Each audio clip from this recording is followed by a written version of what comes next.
yaa afaan oromoo wannin si dhaammadhu yoonan du'ee dabree takkana yaadadhu uma kitaabaa wannin jalqabarraa hanga asitti dubbadhe heera fi adaba hajji'iiti fi umra'aa fi ziyaaraa nabiiti nageenyi isaan irratti haa jiraatu karaa gabaaba'aan wannin rabbii isa katabuu yookaa barreessuu naa laaffisee takkaana qunnamsiisee naa laaffiserraa kajeelu kitaaba kanaan ummata afaan kanaan dubbatu fayyadu kan qaraatii dandayu qara'ee kan hin dandeenye yookaa hin dhaqqabne shariixa yookaa teepha isaa dhaggeeffatee duuba galanni yookaa faaruun duraa boodattillee kan rabbiiti rahmataa fi nageenyi isaa gabricha isaa nabi muhammadii fi aalii isaati fi asaabaa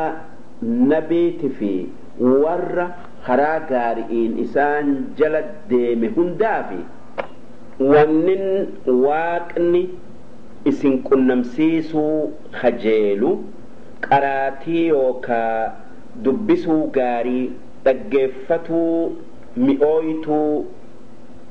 barmoota cimaa bu'aa guutuu duuba waan kitaaba kana qaraataniif takkaa dhaggeeffataniif fayyaadayaa waan feetan mara toltuu addunyaa aakhira'arraa rabbii keenyarraa argadhaa sheekh muhammad rashaad kabiir abdullee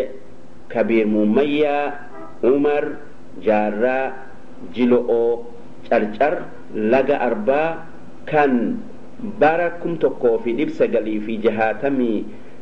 1962 akka lakkooysa faranjitti jaami'aa azharirraa bahe bakkeenan dubbii tana itti qabsiise takkaayuu itti isinii waraabe makkaa biyya rabbiin guddise makkatul mukarrama taariikhni akka taariikha islaamatti guyyaa tokkoffaa baatii 8 1410 شيخ محمد رشاد عبد الله الهرري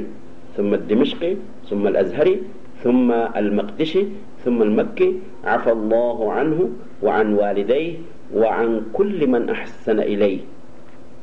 وصلى الله على سيدنا محمد وعلى آله وصحبه أجمعين يا أفان أرم أوان ننسد آمدو